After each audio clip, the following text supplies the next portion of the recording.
Sa ngayon, aabot na sa halos 300 ang bilang ng mga naitalang na stroke, inatake sa puso at inatake ng asthma ngayong holiday season ayon sa Department of Health.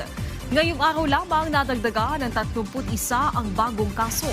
Dahil dyan, umabot na sa 288 ang cases na naitala ng DOH magmula December 21 hanggang December 31. 5 naman ang naitalang namatay. 3 ay dahil sa stroke habang 2 ay dahil sa acute coronary syndrome. Mas mataas ng 5% ang kaso ng non-communicable diseases na naitala sa kaparehong panahon kumpara noong 2024. Maglulunsad ang job fair sa January 9 ang Clark Development Corporation at Department of Labor and Employment sa Clark Freeport.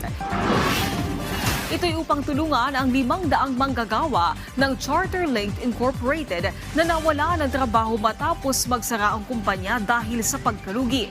As of December 22, report ng DOLE, natanggap na ng 379 na empleyado ang kanilang separation pay at iba pang benepisyo. Ibibigay naman sa susunod na taon ang iba pang benepisyo ng mga empleyadong nawalan ng trabaho. Na-activate na rin ng DOLE ang kanilang quick response team para tulungan ang mga na-layoff na manggagawa at mabigyan sila ng maayos na pamumuhay.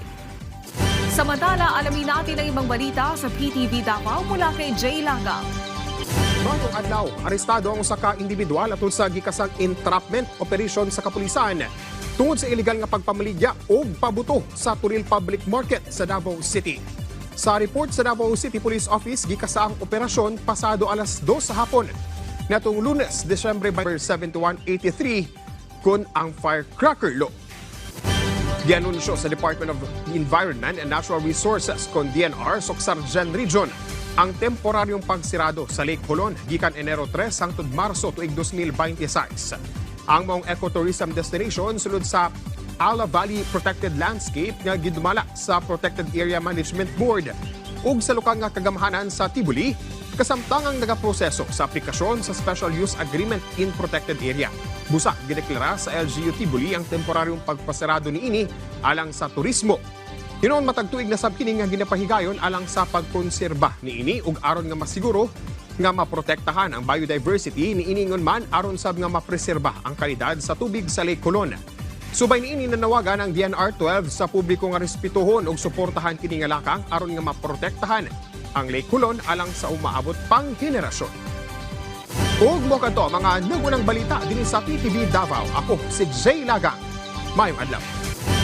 Daghang salamat, Jay Lagang. At yan ang mga balita sa oras na ito. Para sa iba pang update, i-follow at i-like kami sa aming social media site sa PTV PH. Ako po si Naomi Timurcio para sa Pambansang TV sa Bagong Pilipinas.